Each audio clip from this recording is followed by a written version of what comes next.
things we're dealing with are threats to humanity unlike anything the world has ever seen before. We can bequeath our children a greener planet and a more prosperous future. That's what climate change is about. It is literally, not figuratively, a clear and present danger. If unprecedented changes are not made and made soon, there will be irreversible damage to the planet. Zero carbon. East Hall.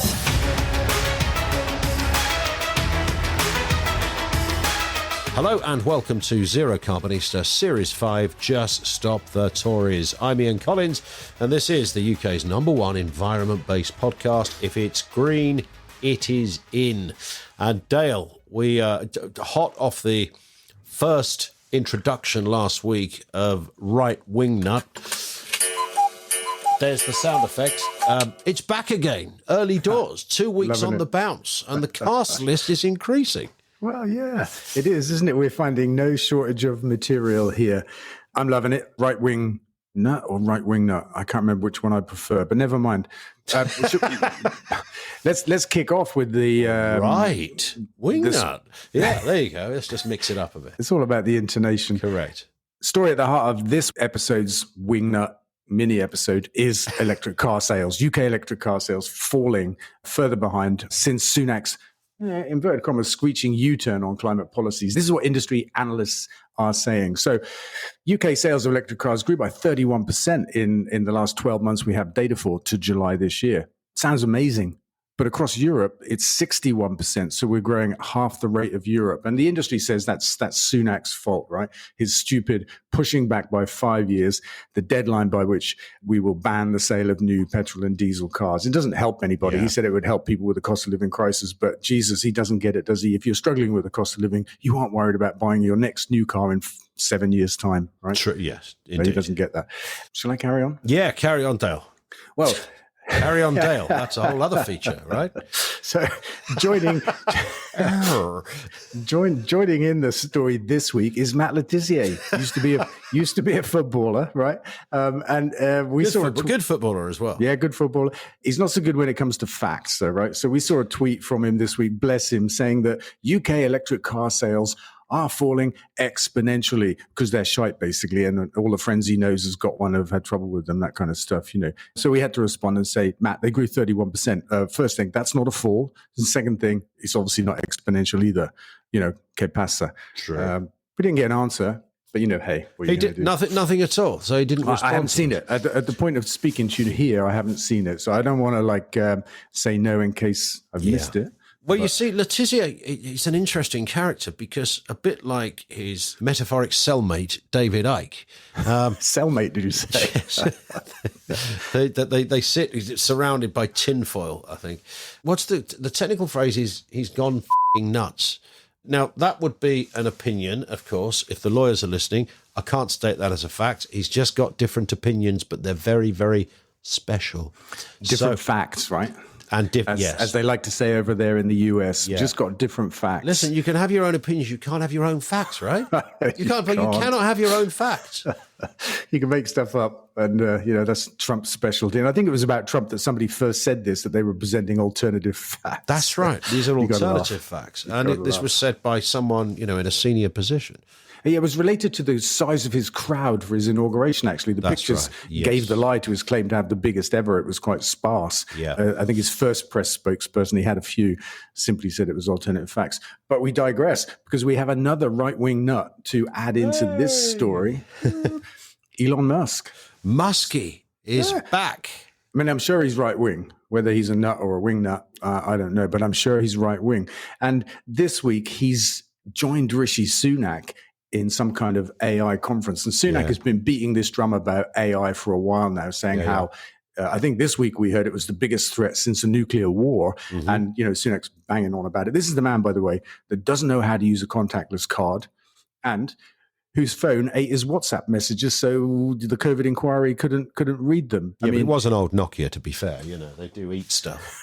So I'm just not sure he's the right person to tell us about technical and IT-based threats. I don't think he knows all about them, actually. Yeah, it's kind of what I'm trying to say. It's kind of interesting. And the Musk thing, because I've never you tend to assume that all those cool cats in Silicon Valley, although he's obviously South African by birth, but all those characters, the Zuckerbergs and the like, are all probably quite kind of liberal characters. I don't think their lifestyle is that, but out loud, they seem to want to wear that as their badge. We understand poverty, we understand the environment, we know what's going on. But Musk is kind of almost singing from a slightly different or acting from a different playbook here, because he's been very pro-Trump.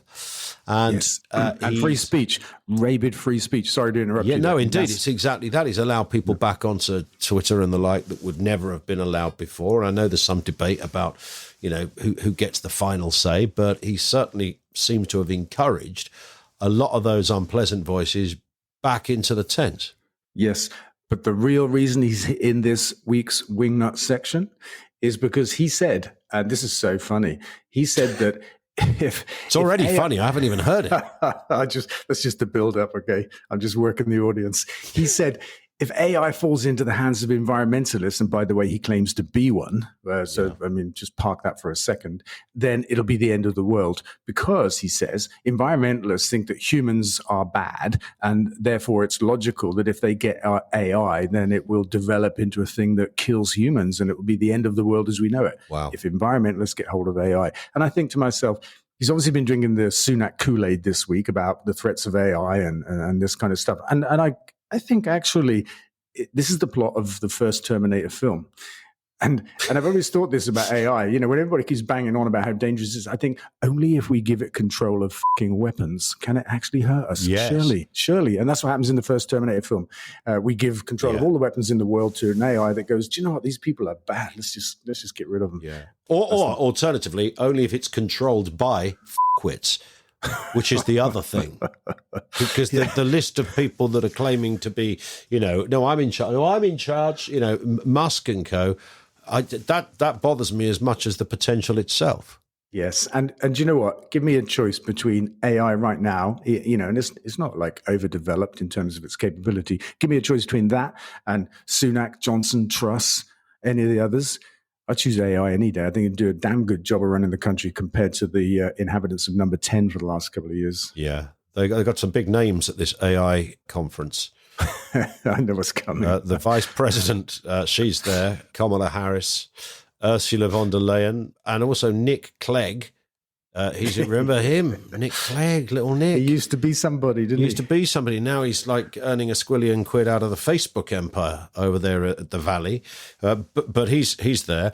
And the two godfathers of AI. Now, I didn't know about Yoshua Bengio, who's one of them, and the other is a man called Professor Jan LeCun. Now, is that a typo? I don't know, but it could be one, couldn't it? I mean, not in that form, but you could easily typo that name. Yeah, they've got differing views apparently on the potential threats of AI. Well, maybe auto spell check would, just like fill in the last letter or something. Indeed. I mean, clearly he hasn't put his own name through the system yet. Because I think that would throw up hilarity for the rest of time, perhaps. Maybe that's the first thing he did with AI. He modified auto spell check correction things so that they don't do that to his name. Yeah, he's had a lifetime of this shit. He's fed up with it. I think when they started printing the badges, I'm with LeCun, he decided that was the final thing. So we will see how that all pans out. I think we should move on. Should we do food? Food, yes. There's a lot about food, actually. There's a couple of stories here, right? I mean, particularly a disturbing one, which wouldn't disturb you, Del, because this is to tell us something we didn't already know. But the industry figures behind the declaration of scientists backing meat eating. Yeah, and I saw this. It was about a year ago, and I think it was launched in Ireland. And it declared that animal proteins were the most readily available that we had on the planet. And then actually, if we stop eating animals, we could cause more harm because they also help lock up carbon in the soil and this kind of stuff. And you do hear this kind of narrative from pro-farming, people, farmers, lobby groups, industry, that kind of thing. I've heard it before. But somebody did a bit of research. I think it was Greenpeace did a bit of research, and they found that 36 people or so that signed it were kind of like all of the leading academics that work for the meat industry. And isn't it funny when it turns out like that? It does. And it's been challenged by other academics and scientists who say this isn't actually a credible piece of work. They point out the science that pulls in the other direction, that says actually we cannot crack the climate crisis. We can't beat it unless we stop eating meat and dairy. And actually, it's the single biggest thing that anybody can do to reduce their climate impact, stop eating animals. But it's great to have this exposed, because it's the kind of thing that our friends Mike Graham and Julia Hartley Brewer would wave around otherwise on the radio and say, look, Dale, there's these scientists that say eating meat is good. Yeah. And when it comes to type 2 diabetes, we know that whilst that's not just a food issue, we also discover this week it's an air pollution issue. Yeah. And I'm so kind of like blown away by this, actually, because type 2 diabetes, you think it's all about food. Yeah. And there's a 7-year study taking place in India where they have incredibly high levels of PM 2.5. It's a tiny particle of pollution from diesel engines primarily. They have levels of it that are like 40 times higher than World Health Organization recommended limits in their cities and stuff like that. And it turns out that something like 100 million Indians already have type 2 diabetes, and another 150 have got the kind of the early stages of that. So like 250 million Indians have got this disease. Basically, anyway, the rates are running at twice the European or global average. Wow. And they've determined that these particles are increasing blood sugar levels. They're so small. They're a 30th of the size, the thickness of human hair, and they can get into every parts of our body. They're increasing blood sugar levels, and pollution is causing type 2 diabetes. I think that's incredible. Yeah. And big oil is coming to dinner as well. Yeah. Can I just say this, actually, before we land there? In my book Manifesto, I kind of set out these overlapping crises that we face: the climate crisis, the extinction of wildlife globally, and the human health crisis, and how they're caused by two things: burning fossil fuels and eating animals. And they do have some overlaps, like burning fossil fuels is fueling some of the human health crisis, and eating animal products is causing type 2 diabetes, amongst other things. What I didn't know at that time is that actually burning fossil fuels is also causing type 2 diabetes. I find it really incredible. All of these things overlap. It's animal agriculture on the industrial scale, and I'm jabbering, aren't I? No. This is fascinating stuff, because when and we were well ahead of the game on this one years ago when we started doing this podcast. But people talk about the weather, and they talk about cars, and they talk about what's on the green agenda. But the one area that doesn't get the prominence is the food industry. It doesn't seem to get the headlines in the same way. It doesn't.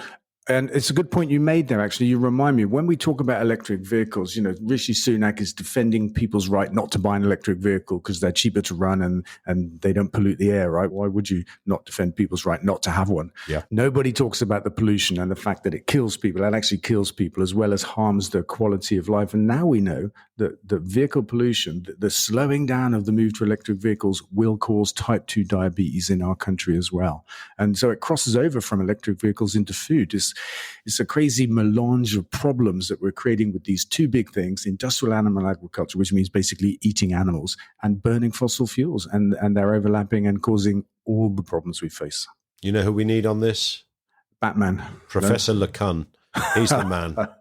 He can put it into one of his systems and get the answer for us. Let's do some questions as well. This from James. If Labour win the next election, what are some of the quick wins Starmer could do to tackle climate change? Good question.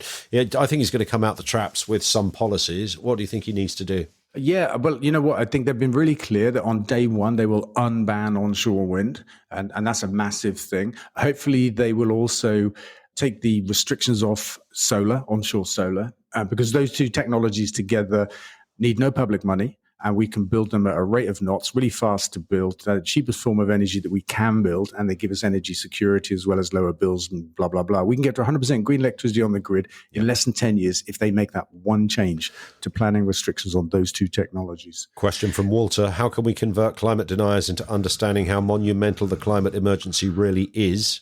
That's a tough one, isn't it? Yeah. You know, I mean, we keep sharing videos Get and we your keep head out the data. sand. There you go. That's right. Yeah. What can maybe we need to like set up some kind of travel company and whisk a few select people away to the places where it's really happening, you know, right in the middle, in the eye of whatever storm it is, whether it's a heat storm, a cold one, a wet one, a dry one, whatever it is, parachute them in and say, this is the fucking climate crisis we're talking about. Yeah. Elaine says, why don't wind turbines have solar gathering power too? Oh, it's a nice question. I hadn't thought about that since about the year 2000, when we built Britain's first megawatt windmill, and we were just getting into solar, just looking at it, and we thought, yeah, why don't we run some panels up and down the tower, you know, that kind of stuff. But the amount of energy you can make is so small. Basically, solar power needs a big surface area, roughly, I'm going to say 3 acres for a megawatt.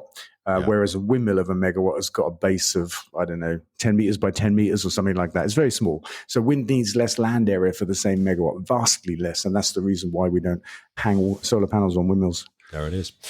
Story here, Extinction Rebellion co-founder guilty of breaking windows. This was an HS2 protest. Now, this is Gail Bradbrook. You and Gail appeared on my program on the radio a couple of years ago. You had very differing views on vandalising windows and smashing the shit out of office blocks and the like, which she seemed very much in favour of as sort of direct action, and you never did. Yeah, and actually I think back then this was because Gail's from Stroud, well, she lives in Stroud where I do, and she went down the high street with a hammer and bashed a bank window. and of course, I was asked, you know, whether I supported it and that kind of stuff, and I said, actually, I didn't. You know, obviously, I support the cause, so many of them environment causes, but not the destruction of property, because I just think it plays into the hands of the authorities, you know, the other side and that kind of stuff. Plus, it's also a bad thing to do. It is a form of aggression, violence, indeed. And so we had that chat. But we also had a disagreement at WOMAD on the ecotricity stage. I think Jon Snow was our host, and we're having a chat about how we, you know, solve the climate crisis and all that kind of stuff. And she shocked me by coming out and saying, actually, we didn't have to give up meat. It was okay as long as we had better meat, you know, meat that was looked after. I imagine whenever anybody says that, I imagine a cow on a sunbed, and that's high animal welfare standards. You know what I mean? But that's not you know, sipping a cocktail, you know? Yeah, I think you challenged her on that as well on the radio. Because I was utterly gobsmacked to discover that she was a meat eater. And the first time it ever happened to me was COP4, I want to say, in Buenos Aires. And me and Greenpeace, we'd infiltrated this big climate coalition. They were one of those organizations named like they were the good guys, but they were the bad guys, like the Climate Coalition. But actually their job was to disrupt the climate talks. And so early in the morning, they all got together, oil companies, car companies, and they divvied up the work of going out and disrupting all of the different sessions. We infiltrated. I put a tie on to infiltrate that meeting. And that was super, super interesting. In the evening, we went out for dinner. I had a pizza with no cheese on. At that lot, they all ordered steak. I couldn't believe it. I'm like, guys, what are you doing? Do you know anything? We also discovered as well on a later program that Gail drives a massive diesel gasoline 4x4. Well, which that story made quite global headlines at the time. Everybody nearly fell off their chair. Anyway, she was found guilty of breaking the window. Well, this was interesting. She told the jury that she was moved to pursue civil disobedience after repeatedly emailing her MP and having done all the marching and the petitions. Now, the fact there was a jury there means it was a Crown Court case over a broken window. Yeah. But I realised, I was thinking, what a useless MP she has. And then I realised the same MP that I have, and she's useless. That's right, yeah. Well, we've come full circle. We now sympathise with Gail. Absolutely. And not everybody can afford an electric car. I kind of have a bit of a line here when people say, but you drive a diesel car or something. You know, I don't think that's not an incredibly credible. Yeah, but a Sherman tank, Dale, is a bit over the top, isn't it? A bit over the top. Yeah. Final question from Josh, who says, do you think the Tories will delay the election to January 2025? Because, of course, that's the maximum they can go to. That means campaigning over Christmas. Who wants a Christmas with politicians knocking on your door? I want Santa knocking on the door, not Jacob Rees-Mogg. Yeah. Well, look, I'm not a fan of Christmas. I'm not a fan of the Tory party. So I think that'd be a nightmare for me to have an election at Christmas. But look, I don't know if they will or they won't. We can't know, can we? They're clinging on for dear life. They've got no good news to offer us. The economy's not going to, make some kind of massive recovery in the time that they have left. They've got no integrity. We know this. Sunak is unelected by the country and by his own party. He doesn't give a shit. He's making big decisions, tearing up Boris Johnson's manifesto on which this current government were elected. He doesn't care about that. As soon as he loses, he's off to live in America because he's got a green card. We know that. I hope they don't delay it to January, but we have no way of knowing, and we have no power, no control in this. I think he's auditioning for Silicon Valley. I think he's going to follow Nick Clegg.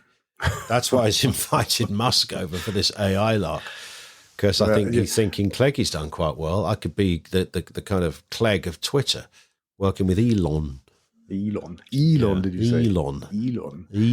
As he shall now be known. Listen, I don't care, right? They can all f off to Silicon Valley and I'll be happy. Yeah, there it is.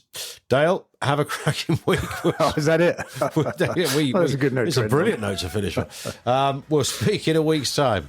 That's fab. Cheers, Dale. Don't forget, of course, to follow this podcast so that you get each new episode automatically. And also, speaking of following, make sure you follow Dale on social media, twitter.com/DaleVince, facebook.com/DaleVince, and on TikTok too.